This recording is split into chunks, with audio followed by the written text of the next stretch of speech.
Hello students, good evening to all of you. आज हम normal subgroup के some important questions करेंगे। Previous video में हमने question number 2, question number 3 and question number 4 discuss किया था। नाउ अब हम क्वेश्चन नंबर 7 डिस्कस करेंगे। क्वेश्चन नंबर 7 में क्या है? Prove that a subgroup H of a group G is normal.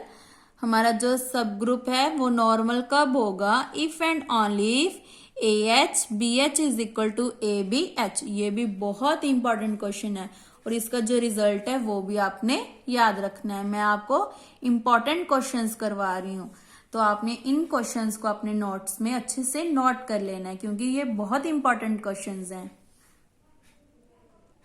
सबसे पहले हमने लेट कर लिया कि एच हमारा क्या है? नॉर्मल सब ग्रुप है of G. Then H a equal to a H, ये हमने थ्योरम्स किए हैं। Similarly H b is equal to b H for all a comma b belongs to G. Then इनकी product क्या आ जाएगी? ए H b H की। ए इन दोनों को कंबाइन कर लिया है, H b H. H b की जगह हम क्या लिख सकते हैं? बी एच, क्योंकि ये किसके इक्वल है? बी एच के। यहाँ पे पुट कर दिया। देन इसको हमने लिख दिया a b H H.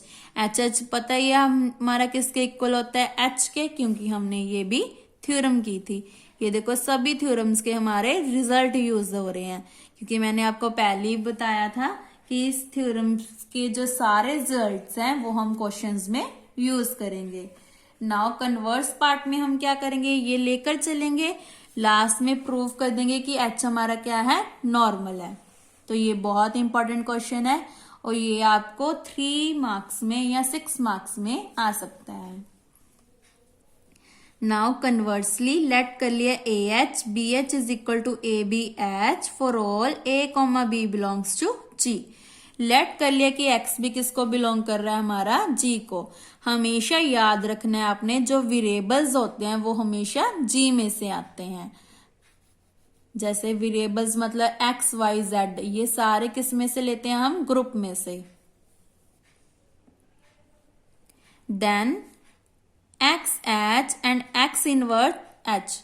Inverse क्यों लिया? क्योंकि हमारा जो ग्रुप है जी है वो क्या है? ग्रुप है। ग्रुप मतलब जो इनवर्स प्रॉपर्टी है वो हमारी एग्जिस्ट करती है, इसीलिए हमने यहाँ पे ले लिया एक्स इनवर्स। अगर हमारा जी ग्रुप ना होता तो हम इनवर्स नहीं ले सकते थे। And left are left cosets of H in G. ये दोनों क्या हमारे लेफ्ट कोसेट्स हैं, क्योंकि लेफ्ट साइड है तो इसका मतलब ये लेफ्ट कोसेट्स है। नाउ उसके बाद हमने क्या किया? ये बस ये स्टेप हमने याद रखना होता है कि कौन सा स्टेप लेना है हमने। X H x inverse H, मतलब इन दोनों की प्रोडक्ट करके देख रहे हैं। इन दोनों की अगर प्रोडक्ट करेंगे क्लियर ही है तो क्या आएगी? लेफ्ट कोसेट ही आएगी। नाउ ई किसके इक्वल आ जाएगा? एक्स एक्स इनवर्स, मतलब एक्स ई एक्स इनवर्स ई। तो ये भी किसको बिलोंग करेगी? इसको। वैसे भी इसका रिजल्ट देखो क्या बनना था? ए एच बी एच किसके इक्वल आ जाना था? A b H. अगर इस पे अप्लाई करें तो क्या आ जाएगा? एक्स एक्स इनवर्स एच, मतलब x x inverse e H. तो किसके इक्वल आ जाना था? एच की। वैसे भी हमें किस टाइप का चाहिए था? इस टाइप का, इसीलिए हमने यहाँ पे ई अप्लाई कर दिया। नाउ ई हमारा क्या है? कॉमन एलिमेंट है of H. Then x H x inverse H, ये किसके इक्वल आ गया? एच के। ये देखो मैंने करके दिखाया ना आपको, ये स्टेप आप लिख सकते हो यहाँ पे। Because two left cosets of H in G are either disjoint, या तो डिसजॉइंट हो सकते हैं या आइडेंटिकल हो सकते हैं। उसके बाद हमने क्या किया? एच की जगह लिख लिया एच और इसकी जगह लिख लिया H1, क्योंकि दोनों सेम नहीं लिख सकते ना, इसलिए H और H1 ले लिया। अगर आप यहाँ पे H1 H2 भी लेना चाहते हैं तो ले सकते हैं। For all X belongs to G and H comma H1 belongs to H। Then उसके बाद इन तीनों को कंबाइन कर लिया और H1 को एज इट इज लिख दिया। देन H1 की जगह हमने लिख दिया, मतलब दोनों साइड पीछे मल्टीप्लाई किया तो post multiply by H1 inverse.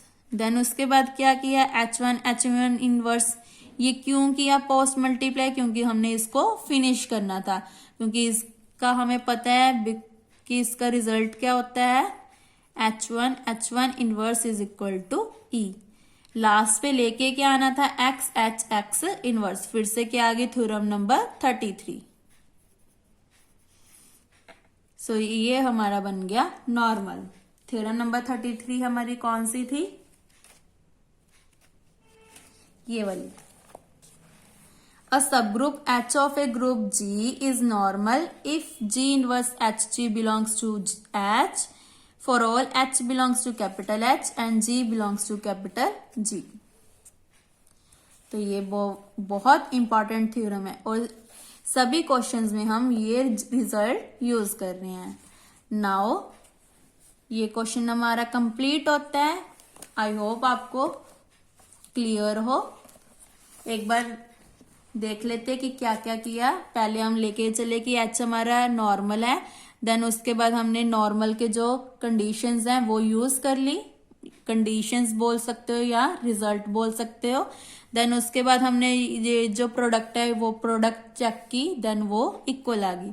Converse part में हम ये लेकर चले, लास्ट में हमने प्रूव कर दिया कि H हमारा क्या है, नॉर्मल। कैसे प्रूव करेंगे, थ्योरम नंबर 33, मतलब X इनवर्स। जैसे प्रीवियस क्वेश्चन में हमने G इनवर्स HG यूज किया था, वैसे हमने यहाँ पे क्या यूज कर रहे हैं, X इनवर्स। बस हमने याद रखना है जो ये वाला एलिमेंट है वो किस में से होना चाहिए, G में से होना चाहिए। जैसे ये वाला जो G एलिमेंट है वो किस में से लिया है, G में से, क्योंकि ये हमारी डेफिनेशन है। नाउ उसके बाद हमने क्या किया, इनको ले लिया। जैसे AH BH था वहां पे हमने XH X इनवर्स H ले लिया। ये दोनों हमारे लेफ्ट को सेट हैं। देन मैंने इसको सॉल्व करके देखा तो ये H के इक्वल आ गया, तो इसकी जगह हमने ले लिया स्मॉल h1। स्मॉल h1 को खत्म करने के लिए दोनों साइड पोस्ट मल्टीप्लाई कर दिया H1 इनवर्स के साथ। देन हमारा जो रिजल्ट है वो प्रूव हो गया। नाउ लास्ट क्वेश्चन है हमारा क्वेश्चन नंबर 11। ये भी बहुत इंपॉर्टेंट है, ऑर्डर वाला। जो ऑर्डर वाले क्वेश्चंस हैं वो आपने कोई भी नहीं छोड़ने। जैसे ये क्वेश्चन है, ये हमारी थ्योरम है शायद, मुझे लग रहा है ये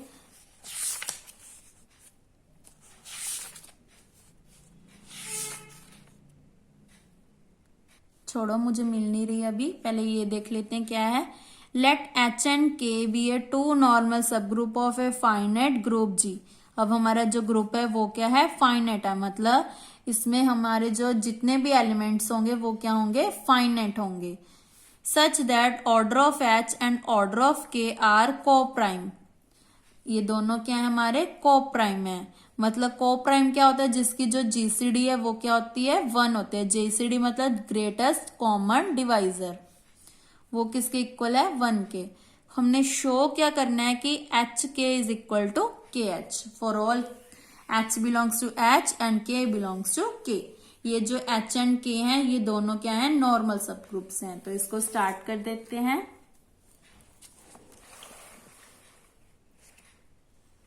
bye Legendre equation, sorry theorem, ये हमने प्रीवियस वीडियोस में किया था। अगर आपने ये नहीं देखी है तो डिस्क्रिप्शन में प्लेलिस्ट का लिंक गिवन है, आप वहां से देख सकते हैं। तो इसका जो रिजल्ट है वो क्या होता है, order of H intersection K किसको डिवाइड करता है, या तो ऑर्डर ऑफ H को या ऑर्डर ऑफ K को।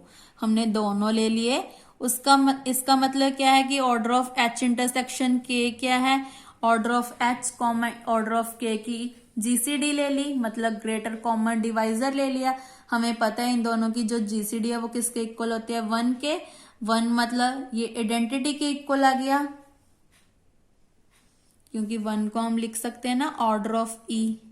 ऑर्डर ऑफ E मतलब 1, तो ऑर्डर के साथ ऑर्डर कैंसिल कर देना है, बट आपने शो नहीं करना कि ये कैंसिल हो रहा है। मतलब H intersection K is equal to E आ गया। Thus H and K are normal subgroup of G and इसकी जो इंटरसेक्शन है वो सिंगल्टन सेट E के इक्वल आ गई। तो इसका मतलब क्या है, एच के इज इक्वल टू के H for all h belongs to H, k belongs to K. ये कौन सी है हमारी थ्योरम नंबर 41। ये देखो, let H and K be a two normal subgroup of a group G such that intersection H intersection K is equal to E. अगर इनकी intersection singleton set ई के equal आती है, then every element of H commutes. ये क्या कर रहे हैं, कम्यूट्स कर रहे हैं, commutes with every element of के।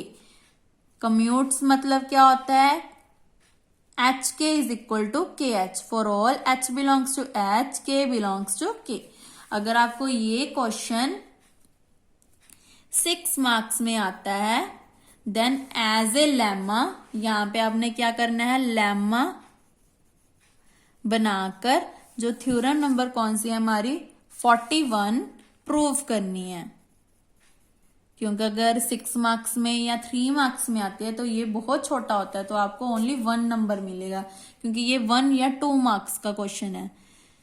अगर आपको 6 या 3 मार्क्स में आता है तो एज ए लेमा आपने ये प्रूव करना है। देन फिर उसके बाद सोल्यूशन की जगह क्या लिखोगे, मेन प्रूफ। तो आपने मेन प्रूफ लिखकर यहां से स्टार्ट कर देना है। और यहाँ पे रिजल्ट, यहाँ पे रीजन में क्या लिखोगे, बाय यूजिंग लेमा। लेमा में क्या लिखते होते हैं, पहले हमने स्टेटमेंट लिखनी होती है। इसको पहले क्या लिखोगे, स्टेटमेंट बनाकर थोड़ा सा हाईलाइट कर देना है। देन उसके बाद प्रूफ लिखना है।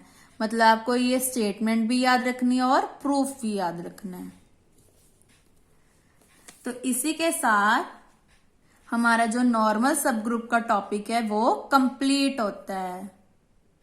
सो अगर आपको किसी भी क्वेश्चन में डाउट हो तो आप मुझे कमेंट करके पूछ सकते हैं। Thank you.